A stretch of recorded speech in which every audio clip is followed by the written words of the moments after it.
everyone, today we are going to discuss our new topic of molecular basis of inheritance, जिसमें आज हम part 4 पढ़ेंगे और इस पार्ट 4 में we are going to complete our topic that is a search of genetic material.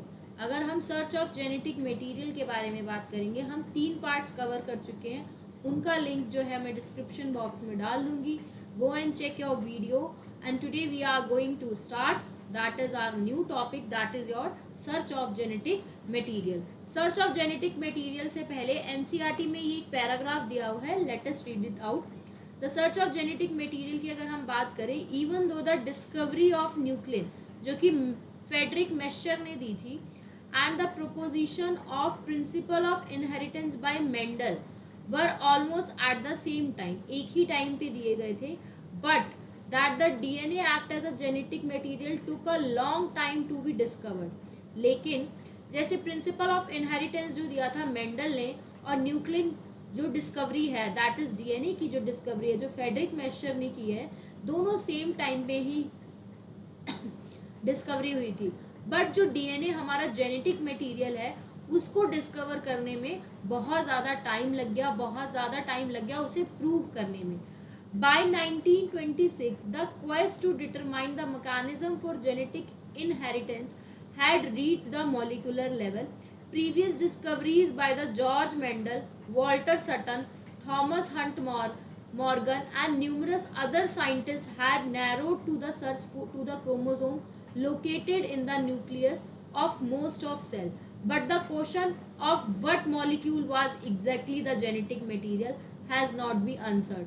मतलब उन्होंने chromosome के बारे में बता दिया कि क्रोमोसोम उन्हें देखने को मिलता है न्यूक्लियस में, बहुत सारी सेल्स में देखने को मिलता है, लेकिन वो ये नहीं बता पा रहे थे कि जो जेनेटिक मटेरियल का मॉलिक्यूल है वो किसका बना है, उसका क्या आंसर है, कि वो जेनेटिक मटेरियल का मॉलिक्यूल क्या है, उसके बारे में वो डिस्कवरी नहीं दे पा रहे थे।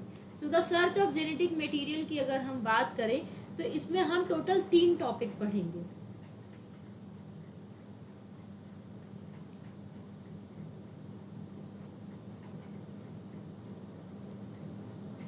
सर्च ऑफ जेनेटिक मटेरियल, इसमें हम 3 चीजों के बारे में पढ़ेंगे। पहला है transforming principal,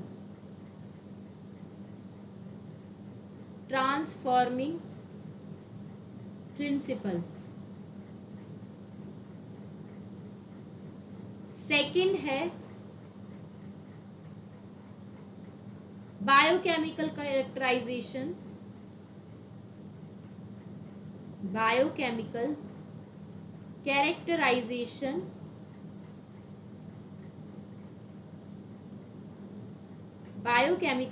characterisation, of transforming principal.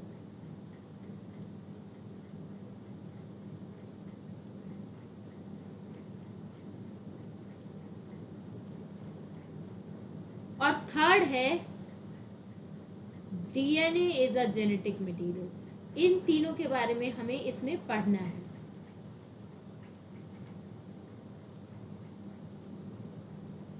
चलिए फर्स्ट जो है दैट इज ट्रांसफॉर्मिंग प्रिंसिपल, उसे स्टार्ट करते हैं।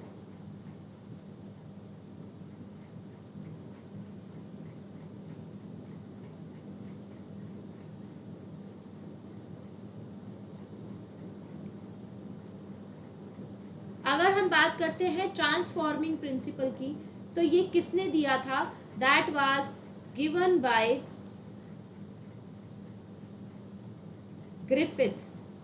ग्रिफिथ ने दिया था। इसे किसने दिया था, that was given by Griffith. ठीक है, कब आया था, दैट इज इन 1928 में आया था। इन्होंने किस पे काम किया था, that is work on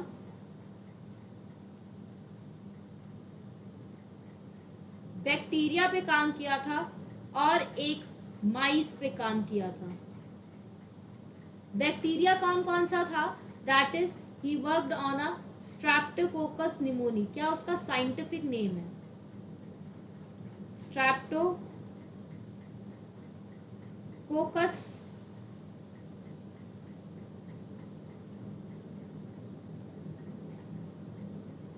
pneumoniae. He worked on this bacteria. ठीक है, कौन से बैक्टीरिया पे काम किया है? That is a Streptococcus pneumoniae.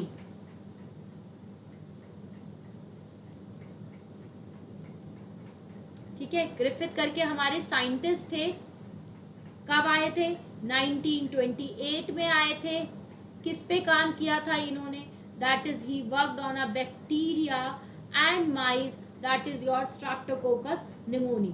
Griffith करके साइंटिस्ट थे, 1928 में आए थे, माइस और बैक्टीरिया पे काम किया था। ठीक है, let's move to the another slide. ठीक है, अब ये जो बैक्टीरिया था,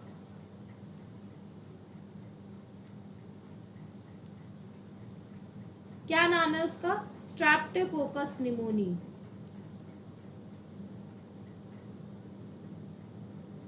स्ट्रेप्टोकोकस निमोनी। उन्होंने इसके दो अलग अलग तरीके के स्ट्रेन्स लिए थे। That is work on two types of strain. मैंने कल की क्लास में भी बताया था स्ट्रेन क्या होता है। That is variety, types. दो अलग अलग तरीके के स्ट्रेन लिए थे। एक लिया था आपका आर स्ट्रेन और एक लिया था आपका एस स्ट्रेन। ठीक है, आर स्ट्रेन में भी कौन सा वाला लिया था? दैट इज आर सेकेंड, और एस स्ट्रेन में एस थर्ड। आर स्ट्रेन का मतलब अगर हम इसे ग्रो करते हैं इन अ लैब और इसे भी करते हैं ग्रो लैब में,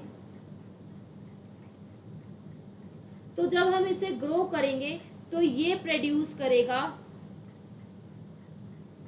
रफ कॉलोनी।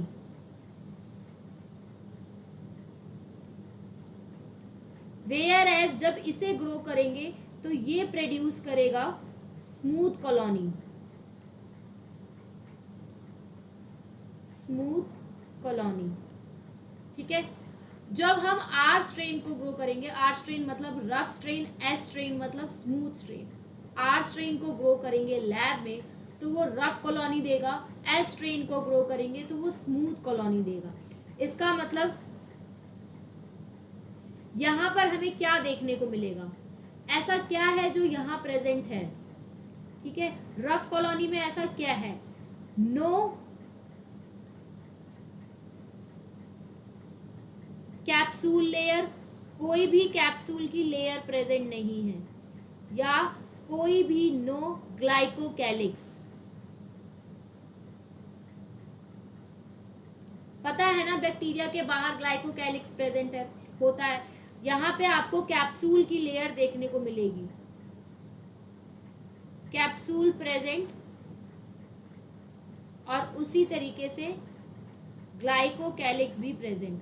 बैक्टीरिया के चारों तरफ एक चिपचिपी सी लेयर प्रेजेंट होती है, उसी को ग्लाइकोकैलिक्स कहते हैं, कैप्सूल कहते हैं। ठीक है, ये जो ग्लाइकोकैलिक्स होता है ये किसका बना होता है? ग्लाइकोकैलिक्स जो है वो किसका बना होता है? That is made up of mucopolysaccharide. Mucopolysaccharide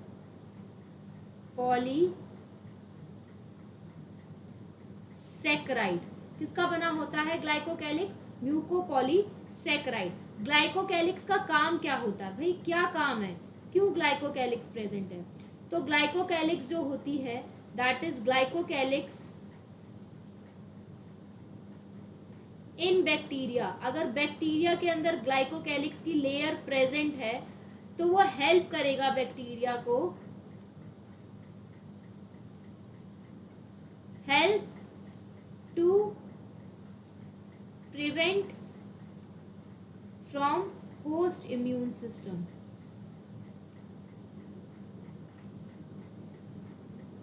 host के इम्यून सिस्टम से बचने के लिए हेल्प करेगा।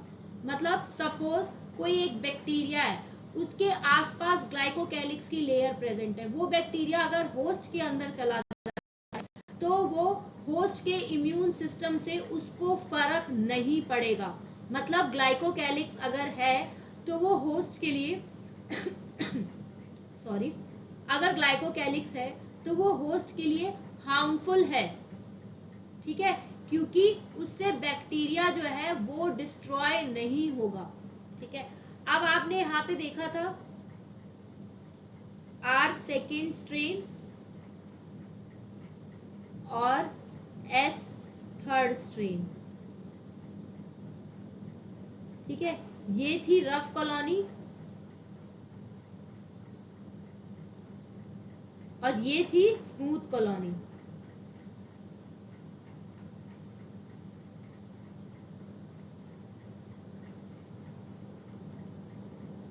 ठीक है, यहाँ पे ग्लाइकोकैलिक्स क्या है, ग्लाइकोकैलिक्स एब्सेंट है। यहाँ क्या है, ग्लाइकोकैलिक्स प्रेजेंट है, ठीक है। एक जगह एब्सेंट है, एक जगह प्रेजेंट है, ठीक है। जहां पर एब्सेंट है तो ये जो है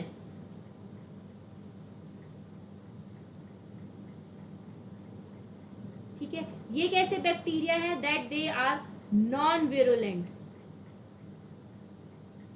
इनके पास ग्लाइकोकैलिक्स नहीं है, ठीक है। तो ये हमें नुकसान नहीं पहुंचाएंगे, मतलब ये होस्ट के अंदर जाके नुकसान नहीं पहुंचाएंगे, डिस्ट्रॉय हो जाएंगे। और ये कैसे हैं, नॉन पैथोजेनिक। जिनके पास ग्लाइकोकैलिक्स की लेयर प्रेजेंट है वो होस्ट के इम्यून सिस्टम से बचेगा, अपने आप को और ग्रो करेगा और होस्ट को डिस्ट्रॉय करेगा। ये कैसा है, virulent and pathogenic. I hope इतना सबको क्लियर हो गया होगा, यहां तक किसी को कोई भी दिक्कत नहीं होगी। R स्ट्रेन और S स्ट्रेन में smooth colony, rough colony, glycocalyx mucopolysaccharides की बनी होती है। अपने ग्लाइकोकैलिक्स अगर बैक्टीरिया के अंदर प्रेजेंट है तो वो होस्ट के इम्यून सिस्टम से बैक्टीरिया को बचाएगी, उसे डिस्ट्रॉय नहीं होने देगी। और अगर होस्ट डिस्ट्रॉय नहीं होगा, अगर वो बैक्टीरिया जो है वो डिस्ट्रॉय नहीं होगा, होस्ट के इम्यून सिस्टम से बचेगा, तो वो होस्ट के लिए हार्मफुल है, ठीक है। नेक्स्ट, अब हमें ये एक्सपेरिमेंट करना था, किस पे करना था, माइस पे करना था। तो हमने 4 केसेस लिए, केस 1, केस 2, केस 3, केस 4, ठीक है। चारों केस में पहले तो हमें माइस की जरूरत थी, पहले एक हमने माइस को ले लिया।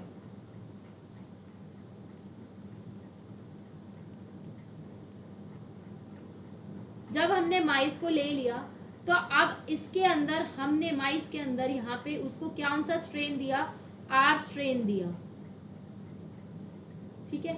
जब हम माइस के अंदर उसे R स्ट्रेन देंगे, R स्ट्रेन कैसा है, विरुलेंट नहीं है, ग्लाइकोकैलिक्स की लेयर प्रेजेंट नहीं है, तो R स्ट्रेन जो है वो माइस को नुकसान पहुंचाएगा नहीं। R स्ट्रेन कैसा है, ये भी लाइव, तो इससे जो माइस है वो कैसा रह जाएगा, जिंदा रह जाएगा, बच जाएगा, ठीक है। अब हमने यहाँ पर लाइव S स्ट्रेन दिया, ठीक है। जब हमने S स्ट्रेन दिया, मैंने बताया था S कैसा है, S के चारों तरफ ग्लाइकोकैलिक्स की लेयर है, तो वो अपने आप को बचाएगा होस्ट के इम्यून सिस्टम से। तो जैसे ही लाइव S को हमने इंजेक्ट कर दिया, ठीक है, यहाँ पे लिखना है इंजेक्ट, जैसे ही इंजेक्ट कर दिया तो जो माइस है वो उसका कुछ नहीं बिगाड़ पाएगा, ठीक है। लाइव स्ट्रेन बढ़ता जाएगा और जब वो बढ़ता जाएगा तो वो एक तरीके से माइस को ही नुकसान पहुंचाएगा और यहाँ पे जो माइस है उसकी डेथ हो जाएगी, ठीक है, क्योंकि लाइव स्ट्रेन विरुलेंट है, नुकसान पहुंचाएगा, उसके आसपास ग्लाइकोकैलिक्स की लेयर है। अब इस माइस पे हमने क्या इंजेक्ट किया,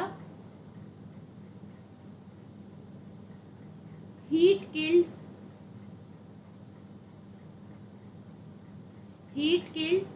एस्ट्रेन, मतलब एस्ट्रेन को हीट कर दिया। जब एस्ट्रेन को हीट कर देंगे तो उसके ग्लाइकोकैलिक्स की लेयर क्या हो जाएगी, हट जाएगी। जब वो ग्लाइकोकैलिक्स की लेयर हट गई तो फिर से क्या वो माइस को नुकसान पहुंचाएगी, नहीं पहुंचाएगी, और माउस क्या हो जाएगा, जिंदा बच जाएगा। तो आपको क्या देखने को मिला कि यहाँ पर कौन कौन सी कंडीशन में माइस जो है वो जिंदा बच रहा है। एक तो आपको यहाँ देखने को मिला जब आपने उसको एस्ट्रेन ही दिया, ठीक है। आपको कहाँ कहाँ जो है माइस देखने को मिल रहा है, एक आपको यहाँ पे जब आपने उसे आर स्ट्रेन दिया तब वो माइस लाइव रह गया, क्योंकि उस पर उसका असर ही नहीं हुआ। जब आपने यहाँ पर हीट किल्ड एस्ट्रेन दिया, मतलब एस्ट्रेन को हीट कर दिया, उसके बाहर की ग्लाइकोकैलिक्स लेयर गायब हो गई, फिर आप उसे माइस के अंदर दोगे तब भी माइस जिंदा बच जाएगा। लेकिन जब अगर आपने एस्ट्रेन को डायरेक्ट इंजेक्ट कर दिया तो उस टाइम में माइस की क्या हो जाएगी, डेथ हो जाएगी। नेक्स्ट हम चौथे केस में क्या पढ़ेंगे, जो कि सबसे ज्यादा इंपॉर्टेंट केस है। इसमें क्या होगा, जब हमने माइस को क्या दिया, हीट किल्ड एस्ट्रेन, जिससे माइस क्या हो रहा था, जिंदा बच रहा था, और आर स्ट्रेन दे दिया, दोनों से माइस क्या हो रहा है, आर स्ट्रेन से भी माइस जिंदा बच रहा है और हीट किल एस्ट्रेन से भी माइस जिंदा बच रहा है। और जब हमने ये दोनों दे दिया तो हमने देखा माइस जो है वो डेड हो गया। ये क्या आ गया, माइस था, हमने उसे हीट किल्ड एस्ट्रेन दिया। हीट किल्ड एस्ट्रेन का मतलब उस एस्ट्रेन के पास ग्लाइकोकैलिक्स नहीं बची, हीट की वजह से डिस्ट्रॉय हो गई। और हमने क्या दिया, लाइव आर स्ट्रेन, जिससे माइस जिंदा ही बच रहा था। लेकिन जब हमने ये पूरा कॉम्बिनेशन दिया तो उस टाइम पे हमें माइस की डेथ देखने को मिल गई,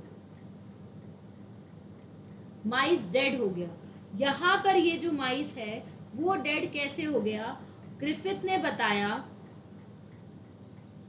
ग्रिफिथ जो हमारे साइंटिस्ट थे उन्होंने कंक्लूड किया, ग्रिफिथ कंक्लूडेड दैट जो आर स्ट्रेन है ये जो आर स्ट्रेन है ये किस में बदल गया, ये ट्रांसफॉर्म हो गया, किसमें, लाइव एस्ट्रेन में। ठीक है, अब हुआ क्या था, जो ये हीट किल्ड एक्स बैक्टीरिया है, हीट किल्ड एस्ट्रेन है, इसके बाहर एक ग्लाइकोकैलिक्स की लेयर प्रेजेंट थी और हमने इसके साथ दिया लाइव आर स्ट्रेन, यही दे रहे थे, लाइव आर स्ट्रेन। ये जो ग्लाइकोकैलिक्स की लेयर है ये तो हट गई, लेयर क्या हो गई, रिमूव्ड हो गई ड्यू टू हीट। हीट की वजह से ये जो लेयर है वो खत्म हो गई, लेकिन इसका जो डीएनए है वो कहाँ चला गया, वो चला गया आर स्ट्रेन के अंदर। अब वो जो डीएनए जब गया तो उस डीएनए के पास ये जीन एक्सप्रेशन है, उसने उसके जीन एक्सप्रेशन को थोड़ी खत्म कर दिया, उसके पास ये जीन एक्सप्रेशन है कि वो अपने चारों तरफ ग्लाइकोकैलिक्स बना सके। तो अगर यहाँ पे ग्लाइकोकैलिक्स बन जाएगा तो अब ये आर स्ट्रेन थोड़ी रहेगा, ये क्या बन गया, एस ट्रेन बन गया। हुआ क्या, हीट किल्ड एस ट्रेन से, मतलब जो एस ट्रेन वाला हीट किल्ड था उसकी सिर्फ ग्लाइकोकैलिक्स की लेयर गई। इसका मतलब ये नहीं था कि उसके डीएनए में वो जीन प्रेजेंट नहीं है जिससे वो ग्लाइकोकैलिक्स की लेयर बना सके, वो बना सकता है। तो जब आर स्ट्रेन गया तो उस आर स्ट्रेन ने उसको एब्जॉर्ब कर लिया। जैसे ही उसे एब्जॉर्ब किया वो डीएनए उसने अपने आप को एक्सप्रेस किया और वो आर स्ट्रेन के चारों तरफ ग्लाइकोकैलिक्स की लेयर बन गई। जैसे ही वो लेयर बन गई तो आर स्ट्रेन किस में बदल गया, एस स्ट्रेन में बदल गया। यही ग्रिफिथ ने कंक्लूड किया। ग्रिफिथ ने यही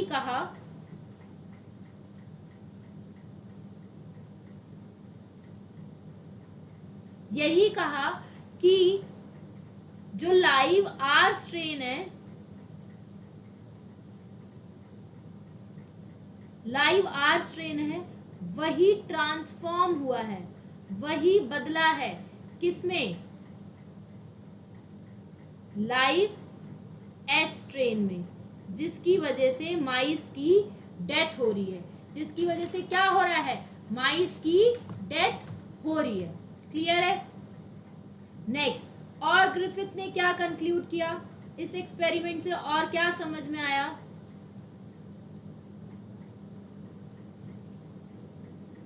Griffith concluded that कि हीट किल्ड एस बैक्टीरिया से,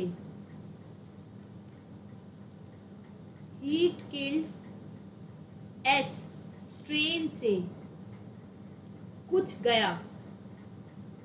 क्या हुआ, समथिंग इज ट्रांसफॉर्म्ड, कुछ ट्रांसफॉर्म हुआ। कहां पर, आर स्ट्रेन के बैक्टीरिया में, आर स्ट्रेन बैक्टीरिया में, जिसकी वजह से उस आर स्ट्रेन बैक्टीरिया ने, R strain bacteria synthesize smooth mucopolysaccharide coat, उन्होंने अपने आसपास, उस आर स्ट्रेन के बैक्टीरिया ने अपने चारों तरफ म्यूकोपॉलीसेक्राइड कोट बना ली। और क्या बन गया, क्या बन जाएगा अगर वो बना लेगा, एस स्ट्रेन। वो भी कैसा वाला S strain, live S strain, जो कि क्या है, विरुलेंट है और पैथोजेनिक है।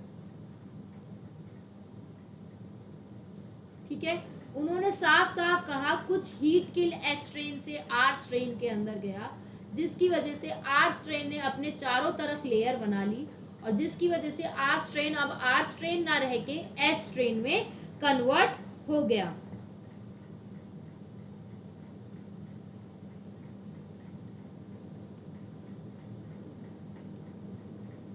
Griffith also said that,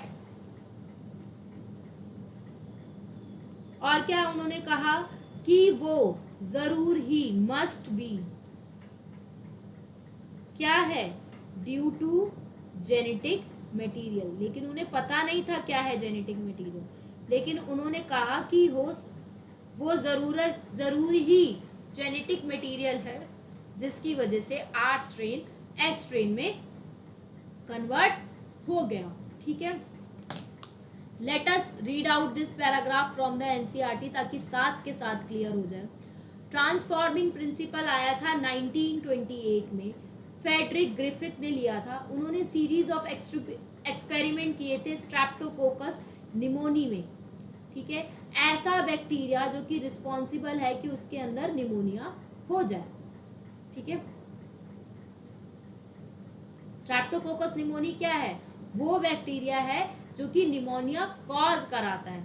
ठीक है, during this course of experiment एक लिविंग ऑर्गेनिज्म लिया, बैक्टीरिया। ठीक है, had change in a physical form. इसमें क्या होता है कि जो बैक्टीरिया है वो अपनी फिजिकल फॉर्म बदल देता है, यही होता है ना। आर स्ट्रेन जो था किस में बन गया था, एस स्ट्रेन में।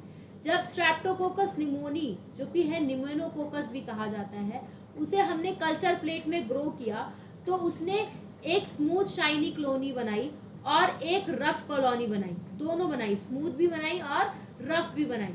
तो वो जो एस्ट्रेन बैक्टीरिया है उसके पास क्या, मतलब जो स्मूथ वाली कॉलोनी है उसके पास क्या देखने को मिला, हमें एक न्यूकोपॉलीसैकेराइड की कोट देखने को मिली, जबकि आर के पास हमें कुछ भी देखने को नहीं मिला।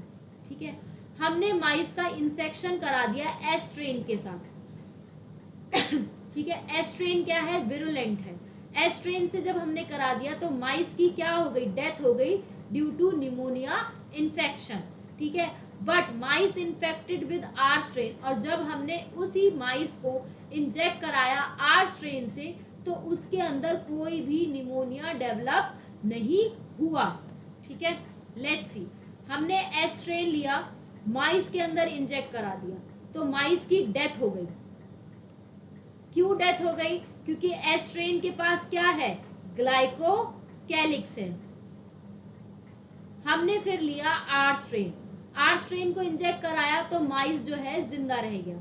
लेकिन उसके बाद भी फिर ग्रिफिथ को और कुछ करना था, उन्होंने फिर से एस स्ट्रेन लिया, लेकिन अब की बार एस स्ट्रेन को क्या कर दिया, हीट कर दिया।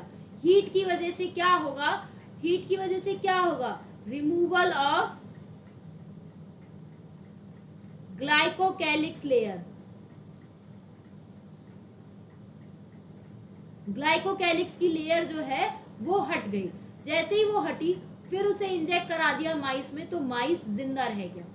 अब उन्होंने फिर उन्हें कुछ करना था, क्योंकि दो कंडीशन में वो जिंदा रह रहा था, तो उन्होंने हीट किल्ड का एस्ट्रेन लिया जिससे माइस जिंदा रह रहा था, और आर स्ट्रेन लिया जिससे माइस जिंदा रह रहा था। जब दोनों का कॉम्बिनेशन माइस में इंजेक्ट कराया तो माइस की क्या हो गई, डेथ हो गई। तो उन्होंने क्या कहा, injected a mixture of heat kill S strain और लाइव स्ट्रेन, माइस की डेथ हो गई। ठीक है, तो उन्होंने क्या कंक्लूड किया कि जो आर स्ट्रेन बैक्टीरिया है वो समहाउ ट्रांसफॉर्म हो गया by the heat kill एक्सट्रेन bacteria. ठीक है, हीट किल एक्सट्रेन बैक्टीरिया की वजह से आर स्ट्रेन बैक्टीरिया जो है समहाउ ट्रांसफॉर्म्ड हो गया। सम ट्रांसफॉर्मिंग प्रिंसिपल, कुछ ऐसा प्रिंसिपल ट्रांसफर हुआ कहाँ से, हीट किल एस्ट्रेन से, जिसकी वजह से आर स्ट्रेन ने अपने आसपास एक स्मूथ पॉलीसैकेराइड कोट बना ली, और जैसे ही वो कोट बना ली वो हो गया विरुलेंट। ठीक है, और कहा कि हो सकता है, हो सकता नहीं है, मस्ट बी 110% मस्ट बी, जरूरी है कि वो जेनेटिक मटेरियल का ट्रांसफर ही हो। ठीक है, लेकिन वो जेनेटिक मटेरियल का जो ट्रांसफर है जिसकी वजह से ये हुआ उसका बायोकेमिकल नेचर क्या है, मतलब वो जेनेटिक मटेरियल क्या है, डीएनए है, आरएनए है, प्रोटीन है, क्या है, वो डिफाइन नहीं करा उन्होंने। He had not defined this, that की जेनेटिक मटेरियल जो है वो किसका बना है, उसका बायोकेमिकल नेचर क्या है। क्लियर है, इसके लिए फिर हमारे दूसरे साइंटिस्ट हैं। ठीक है,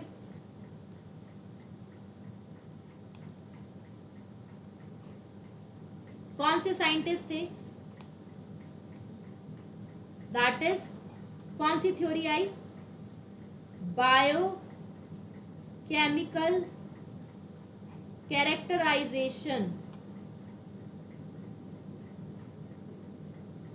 कैरेक्टराइजेशन of transforming principle। ठीक है, क्या कहा, जो ग्रिफिथ थे उन्होंने ये तो कहा कि मस्ट बी, किसकी वजह से हुआ, ड्यू टू जेनेटिक मटेरियल की वजह से, जेनेटिक मटेरियल की वजह से, बट he did not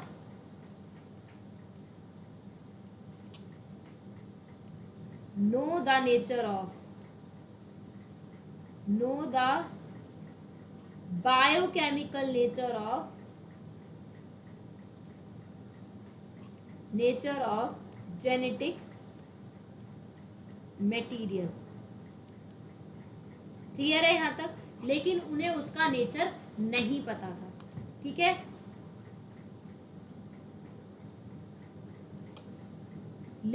और उस टाइम पे क्या माना जाता था?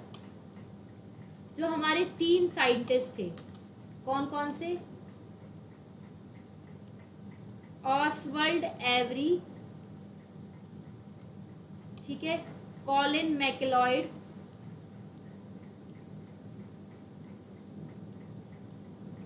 And McLean McCarthy, that is McLean McCarthy. ठीक है, ये कब आए थे? दैट इज 1933 से 44। ठीक है, इन तीनों के काम करने से पहले, before, prior to his work, मतलब इन तीनों के काम करने से पहले क्या बोला जाता था कि जो जेनेटिक मटेरियल है,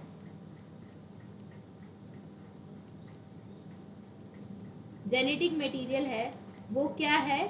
प्रोटीन है। फिर ये तीनों आए 1933 से 1944 के लिए, और इन्होंने क्या किया? एवरी, मैकलॉयड, मैकार्टी, इन्होंने क्या किया? प्रूव किया कि जो जेनेटिक मटेरियल है वो क्या है? डीएनए है। ठीक है, अब ये प्रूफ करने के लिए, ऐसे तो प्रूफ नहीं कर दिया, इन्हें भी कुछ एक्सपेरिमेंट करना होगा। ठीक है, तो इन्होंने क्या किया? He repeated the Griffith experiment, repeated the Griffith experiment. Experiment जो ग्रिफिथ का एक्सपेरिमेंट था उसी का रिपीट किया। कहाँ? इन विट्रो, मतलब लैब में, इन लैब में उसे रिपीट किया। और क्या करे? केमिकल्स को प्यूरिफाई किया।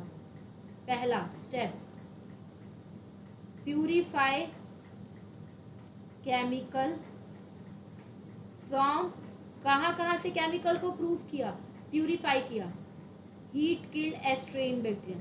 मतलब वो यही तो कह रहे थे कि हीट किल्ड से कुछ ट्रांसफर हुआ, तो उन्होंने हीट किल्ड एस्ट्रेन जो था उससे केमिकल्स निकाले और उन्हें प्यूरिफाई किया। कौन कौन से केमिकल निकाले? डीएनए, आरएनए और प्रोटीन। देखने के लिए 2C आउट ऑफ 3 इन तीनों में से कौन सा है which could be transformed to live RNA R strain। ऐसा क्या था जो R strain में चला गया, जिसकी वजह से R strain क्या बन गया? S strain बन गया। ठीक है, अब इन्होंने 3 टेस्ट ट्यूब लिए।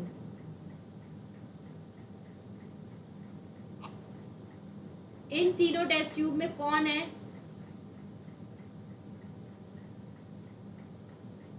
Heat killed S bacteria.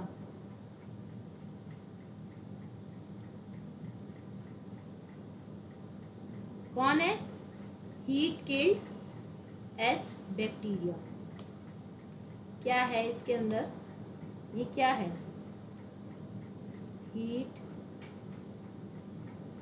Killed S bacteria. ठीक है, अब इसके अंदर एक एंजाइम डाला। कौन सा? डीएनएज। इसमें डाला एंजाइम आरएनएज और इसमें डाला एंजाइम प्रोटीएज। अब क्या होगा, जैसे ही हमने डीएनएज डाला तो इसके अंदर से हीट किल्ड एस्ट्रेन वाले से क्या निकल गया, डीएनए तो खत्म हो गया, क्या बचा, इसने क्या कर लिया, डाइजेस्ट कर लिया, किसे, डीएनए को, और क्या बचा, ठीक है, इसने किसे डाइजेस्ट कर लिया, आरएनए पड़ा था इसमें, डाइजेस्ट आरएनए, और इसने किसे डाइजेस्ट कर लिया, डाइजेस्ट प्रोटीन। अब इसके अंदर बचा क्या, क्या बचा, रिमेन क्या रह गया, क्या बचा इसके अंदर, एक तो प्रोटीन बचा और दूसरा आरएनए बचा। उसी तरीके से यहां क्या रह गया, प्रोटीन और डीएनए रह गया। इसमें क्या रह गया, डीएनए और आरएनए रह गया। क्लियर है, ये तीनों में अब बचा, ठीक है। अब ये जो इसके अंदर बचा है इसको हमने दोबारा से, मतलब सपोज करो ये एक टेस्ट ट्यूब है, ये बचा, ये अब इसके अंदर हमने आगे इस एक्सपेरिमेंट को बढ़ाया,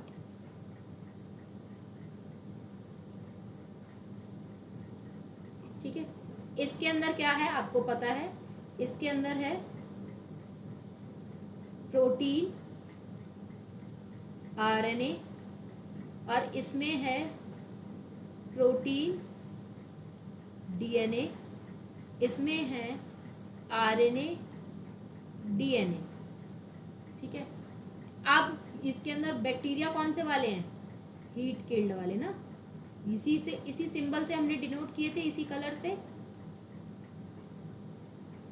अब इस हीट किल्ड वाले में हमने और क्या डाल दिया, live R strain. Live R strain को मैं डिनोट कर रही हूं पिंक से, लाइव आर स्ट्रेन। तो जब हमने लाइव आर स्ट्रेन डाला, ठीक है, और इसके बाद इस मिक्सचर को इंजेक्ट कर दिया माइस में, इधर भी इंजेक्ट किया माइस में और इधर भी इंजेक्ट किया माइस में, तो क्या हो गया, हमें क्या देखने को मिला, हमें देखने को मिला यहाँ पे माइस क्या था, जिंदा था, और इन दोनों कंडीशन में माइस की क्या हो गई थी, डेथ हो गई थी। अब देखो, प्रोटीन और आरएनए है तो माइस जिंदा है, प्रोटीन और डीएनए है तो माइस मर गया, मतलब प्रोटीन तो पहले भी था, मतलब प्रोटीन की वजह से तो नहीं मरा। उसी तरीके से आरएनए और डीएनए है तब भी मर गया, लेकिन आरएनए तो पहले भी था तो आरएनए की वजह से नहीं मरा, तो किसकी वजह से मरा, डीएनए की वजह से मरा। तो उन्होंने क्या प्रूव किया, एवरी, मैक्लॉयड और मैकार्टी ने, कि वो डीएनए जो है, यहाँ से क्या कंक्लूजन निकला, जो वो ट्रांसफॉर्मिंग प्रिंसिपल है, जो ट्रांसफॉर्म हो रहा है, जो ट्रांसफॉर्मिंग प्रिंसिपल है, वो क्या है, वो डीएनए है, ठीक है। और क्या बोला कि ये जो डीएनए है यही क्या है, हेरिडिटरी मटेरियल है। क्या है ये, हेरिडिटरी मटेरियल है। लेकिन प्रॉब्लम तो होनी थी, क्या प्रॉब्लम हुई, बट ऑल साइंटिस्ट, जो सारे के सारे साइंटिस्ट हैं, are all scientist were not convinced, और सारे के सारे साइंटिस्ट उस टाइम पे इस बात से कन्विंस्ड नहीं हुए। ठीक है, पढ़ते हैं इसको। तो हम लेकर आए biochemical characterization of transforming principle. तो ऑसवर्ल्ड एवरी, कॉलिन मैक्लॉयड और मैकलिन मैकार्टी के पहले ये माना जाता था कि जेनेटिक मटेरियल क्या है, प्रोटीन। तो उन्होंने इसको देखने के लिए कि क्या बायोकेमिकल नेचर है ट्रांसफॉर्मिंग प्रिंसिपल का, जो कि ग्रिफिथ एक्सपेरिमेंट में यूज हुआ है, उन्होंने सारे बायोकेमिकल्स को प्यूरिफाई किया। कौन कौन से, प्रोटीन, डीएनए, आरएनए। कहाँ से निकाला, हीट किल्ड एस्ट्रेन से, ये देखने के लिए कि कौन सा ट्रांसफॉर्म हो रहा है लाइव आर सेल में, जिसकी वजह से लाइव आर सेल किस में कन्वर्ट हो रही है, एस सेल में। और उन्होंने देखा, they discovered that DNA alone from a S bacteria cause R bacteria to became transferred. मतलब उन्होंने देखा डीएनए ही इकलौता ऐसा है हीट किल्ड एस्ट्रेन बैक्टीरिया से जो आर बैक्टीरिया के अंदर ट्रांसफॉर्म्ड हो रहा है। They also discovered that protein digesting enzyme protease, RNA digesting enzyme RNase ये अफेक्ट नहीं कर रहे हैं ट्रांसफॉर्मेशन को। सो द ट्रांसफॉर्मिंग सब्सटेंस उनके हिसाब से प्रोटीन और आरएनए नहीं है। डीएनए ने क्या कर लिया, with DNAs did inhibit transformation. मतलब डीएनए जो है, डाइजेशन जो है, अगर डीएनएज के साथ कर रहे हैं तो वो ट्रांसफॉर्मेशन को इनहिबिट कर रहा है। और जब वो ट्रांसफॉर्मेशन को इनहिबिट कर रहा है तो उन्होंने कहा कि डीएनए ही है जो ट्रांसफॉर्मेशन को कॉज कर रहा है, और कंक्लूड किया कि DNA is a hereditary material. But all the biologist were not convinced. लेकिन सारे के सारे बायोलॉजिस्ट जो थे वो इस बात से कन्विंस नहीं थे। उसके बाद हमारा आया एक और नया,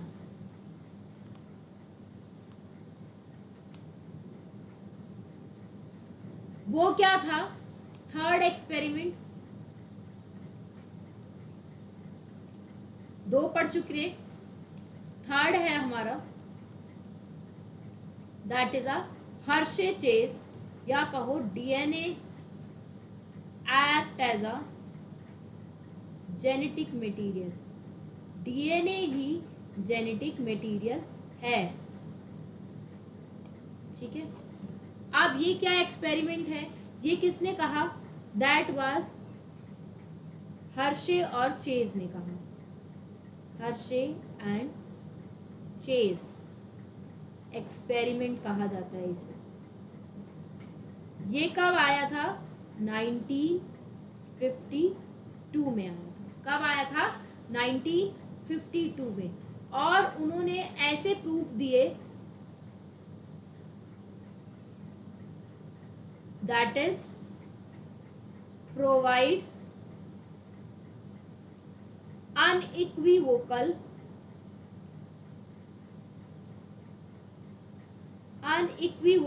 proof, जिसके बाद किसी ने नहीं कहा कि डीएनए जेनेटिक मटेरियल नहीं है। अनइक्विवोकल प्रूफ दैट कि डीएनए ही क्या है, is a genetic material. DNA क्या है, इज अ जेनेटिक मटेरियल। ठीक है, अब हम बात करते हैं हर्शे एंड चेज एक्सपेरिमेंट की। तीनों ईयर याद होंगे, ग्रिफिथ का था 1928, फिर तीन साइंटिस्ट आए, एवरी, मैक्लॉयड, मैकार्टी 1933 से 1944, और हर्शे चेज का जो एक्सपेरिमेंट आया दैट इज इन 1952। इन्होंने किस पे काम किया था, that is he worked on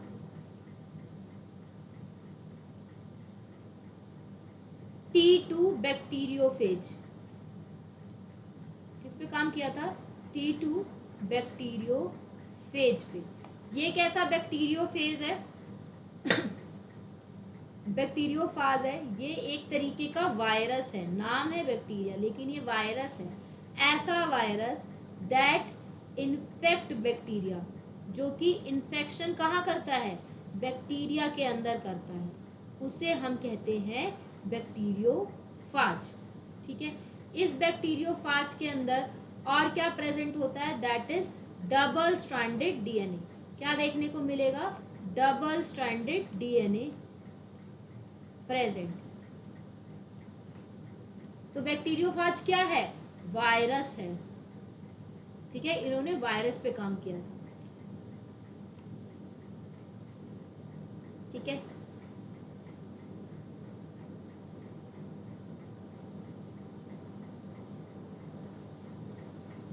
ये बैक्टीरियोफाज है।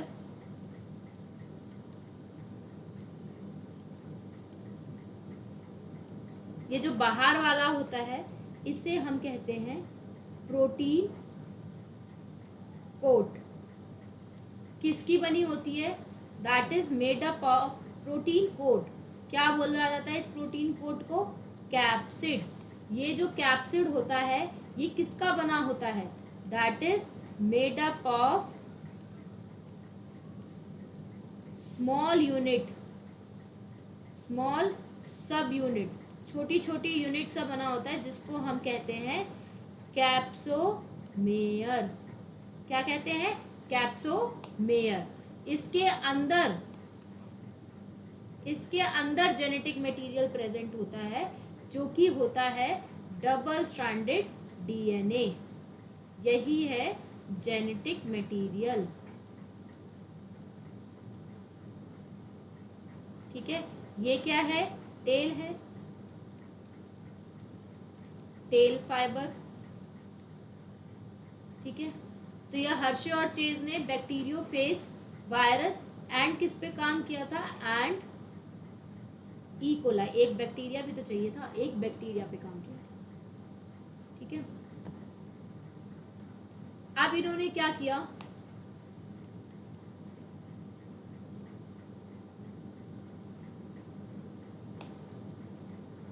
इन्होंने क्या किया? दैट इज कुछ बैक्टीरियोफेज को, सम बैक्टीरियोफेज को क्या कराया? ग्रो करा दिया। कहाँ ग्रो कराया? एक कराया रेडियो एक्टिव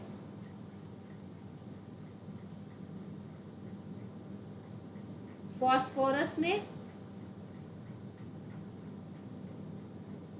और एक कराया radio active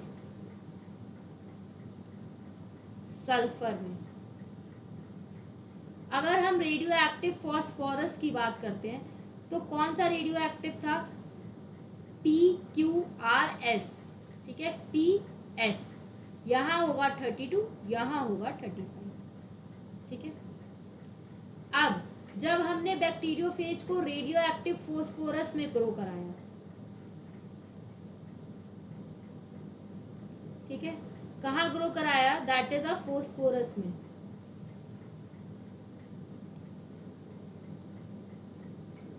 just 1 minute. Phosphorus में ग्रो कराया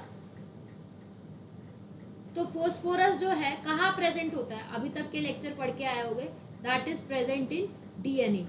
तो इसका जो फॉस्फोरस कहाँ प्रेजेंट होता है? डीएनए में।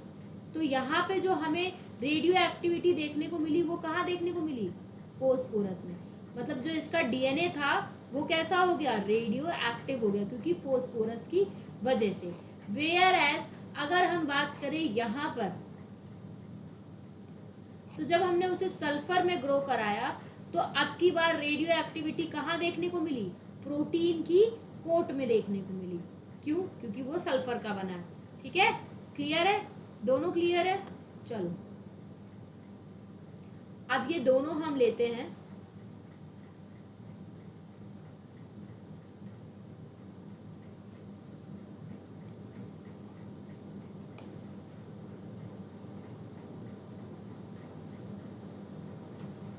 ठीक है, अब हमने इसमें करा दिया।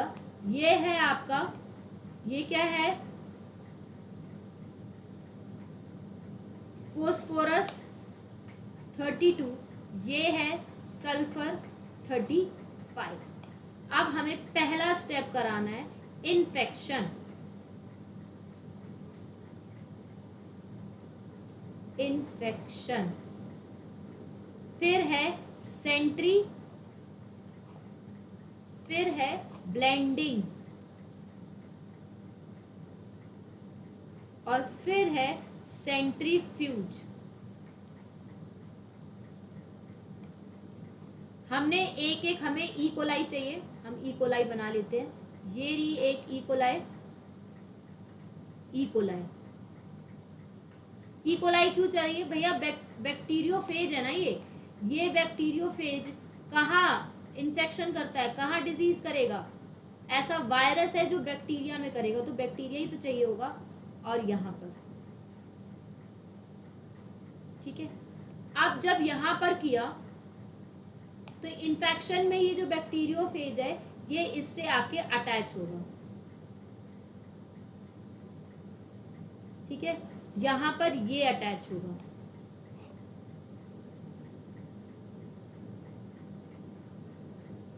और यहाँ से क्या होगा? इसका डीएनए नीचे जा रहा होगा और वहां से उसका डीएनए नीचे जा रहा होगा।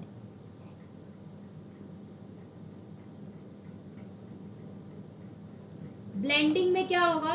दोनों का आपस का कांटेक्ट जो है खत्म हो जाएगा, मतलब यहाँ पे पूरा जेनेटिक मटेरियल आ जाएगा। उसी तरीके से यहाँ पे भी पूरा जेनेटिक मटेरियल आ जाएगा। यहाँ पे सिर्फ ये बाहर का बचेगा। उसी तरीके से यहाँ पे क्या बचेगा? सिर्फ बाहर का बचेगा, ठीक है। अब आपको पता चल गया ये रेडियो एक्टिविटी अंदर आ रही है। इधर ये रेडियो एक्टिविटी, हमने रेडियो एक्टिविटी किससे डिनोट की है? इससे, येलो से। तो ये रेडियो एक्टिविटी क्या आ रही है? बाहर की तरफ आ रही है। सेंट्रीफ्यूज में क्या होता है? एक ग्लास लो, उसमें चीनी, ठीक है, अगर चीनी आपकी मोटी है तो वो चीनी जो है वो नीचे रह जाएगी, ठीक है, मतलब हाई डेंसिटी सब्सटेंस बॉटम में देखने को मिलेगा। जब हमने सेंट्रीफ्यूज किया, दूसरा लेना चाहिए आई थिंक, सो दैट समझ में आए।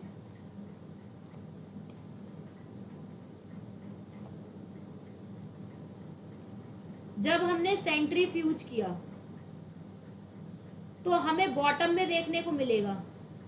बॉटम वाले को हम क्या कहते हैं? बॉटम वाले को हम कहते हैं पैलेट।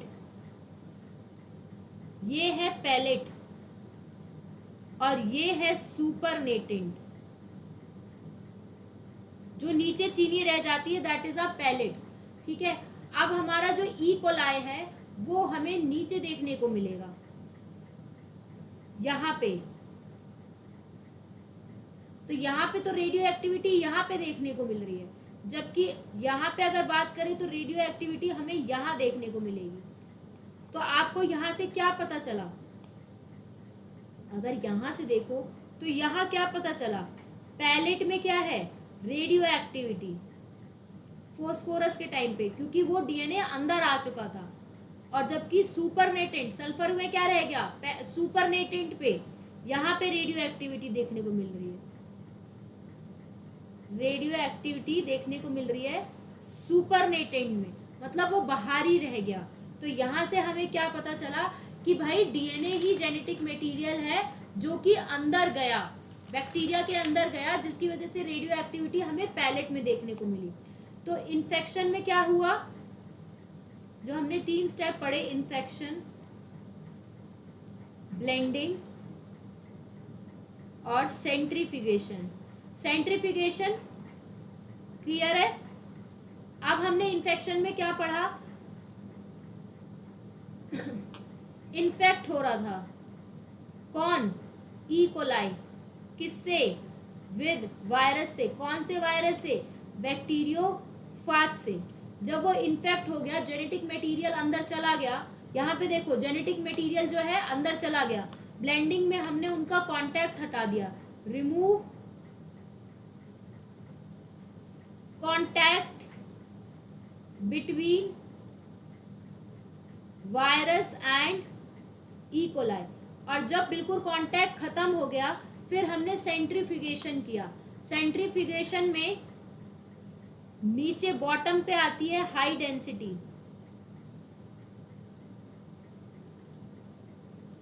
और ऊपर रहता है लो डेंसिटी। ऊपर वाले को कहते हैं सुपरनेटेंट और नीचे वाले को कहते हैं पैलेट। ऊपर वाले को कहते हैं सुपरनेटेंट ठीक है, हमें क्या देखने को मिला दोनों डायग्राम में, अगर ये हम ड्रॉ कर रहे हैं, ये नीचे वाला है आपका पैलेट और ऊपर वाला है सुपरनेटेंट। तो क्या हुआ P32 में और S35 में, तो रेडियो एक्टिविटी नीचे देखने को मिलेगी, ई कोलाई नीचे रह गया ना, तो radio activity seen in pellet, और सुपरनेटेंट क्या था, नॉर्मल था, सुपरनेटेंट नॉर्मल, जबकि सल्फर 35 में तो वो ऊपर ही खाली रह गया था, और जेनेटिक मटेरियल अंदर, तो जो जेनेटिक मटेरियल गया था वो तो नॉर्मल जेनेटिक मटेरियल था, क्योंकि उसकी बाहर प्रोटीन कोड रेडियो एक्टिव थी। तो यहाँ आपको सुपरनेटेंट देखने को मिला रेडियो एक्टिव,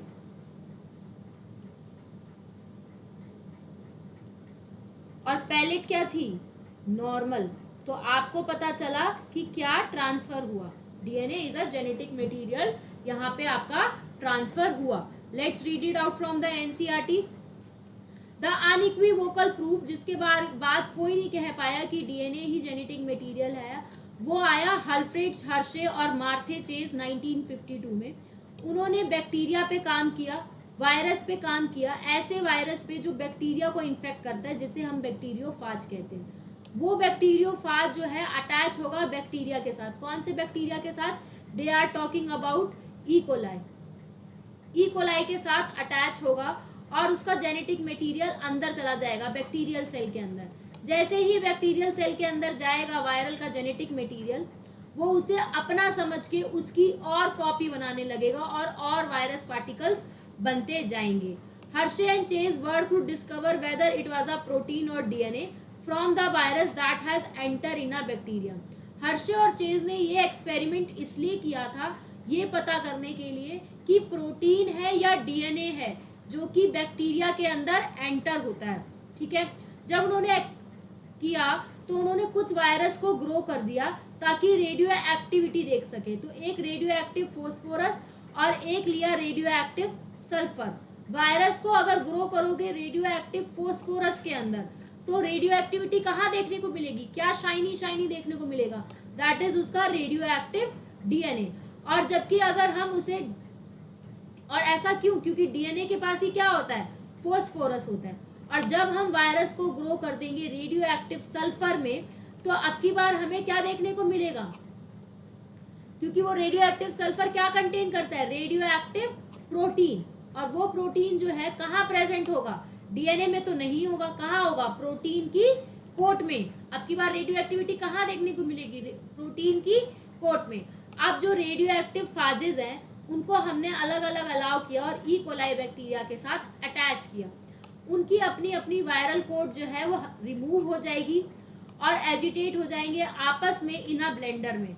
इसके बाद वायरस पार्टिकल सेपरेट हो जाएंगे विद बैक्टीरिया से with the help of spinning them in the centrifuge. जब बैक्टीरिया इन्फेक्ट हुआ वायरस के साथ तो उसके पास रेडियो एक्टिव डीएनए आया, वह रेडियो एक्टिव, इंडिकेटिंग डीएनए ही वो जेनेटिक मटेरियल था जो कि पास हो रहा है वायरस से बैक्टीरिया के अंदर।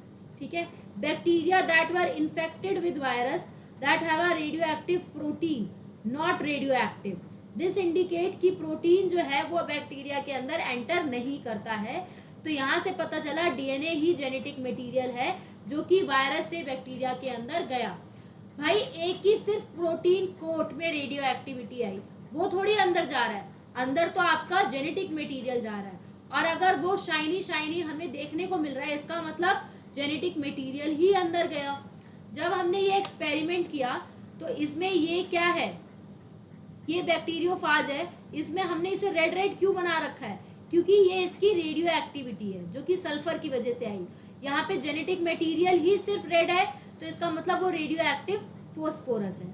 अब ये अंदर गया, यहाँ पे जेनेटिक मटेरियल ही तो रह गया। जब वो जेनेटिक मटेरियल आपको अंदर देखने को मिलेगा तो वो रेडियो एक्टिविटी तुम्हें सुपरनेटेंट में थोड़ी देखने को मिलेगी। कहाँ देखने को मिलेगी, रेडियो एक्टिविटी देखने को मिलेगी सेल्स के अंदर, बैक्टीरियल सेल के अंदर, पैलेट के अंदर। यहाँ से पता चला कि जो डीएनए है वही जेनेटिक मटेरियल है, वही जो है वायरस से एंटर हुआ है बैक्टीरिया के अंदर। यहाँ से जो the search of genetic material topic है वो पूरा कंप्लीट होता है। सर्च ऑफ जेनेटिक मटेरियल जो टॉपिक है यहाँ पे फिनिश होता है, जिसमें हमने 3 चीजें पढ़ी। एक पढ़ा ट्रांसफॉर्मिंग प्रिंसिपल,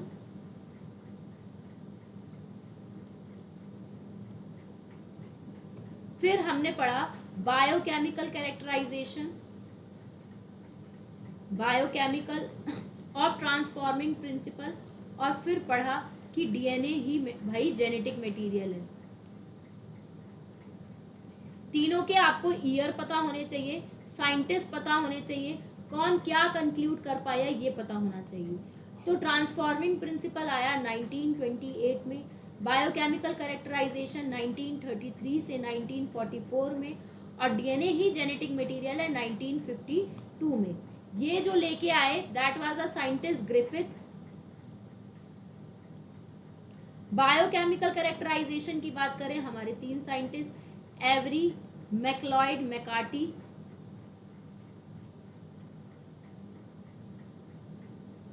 और डीएनए ही जेनेटिक मटेरियल था that was Alfred Hershey and Martha Chase. तो मतलब हार्शे एंड चेज के एक्सपेरिमेंट है। Is it clear? This is about a search of genetic material. यहाँ पे ये जो टॉपिक है खत्म होता है। In the next video we are going to discuss about properties of DNA versus RNA. मतलब कौन सा ज्यादा अच्छा है, डीएनए अच्छा है या आरएनए, उनकी प्रॉपर्टीज के बारे में पढ़ेंगे। उसके नेक्स्ट वीडियो जो होगी that is on replication and RNA world. यहाँ पे जो ये वीडियो है I am going to wind up. In a description box I am going to mention all the parts of this video so that आप chapter को जो है link कर पाए। Thank you so much guys, stay tuned with our channel, see you in the next video.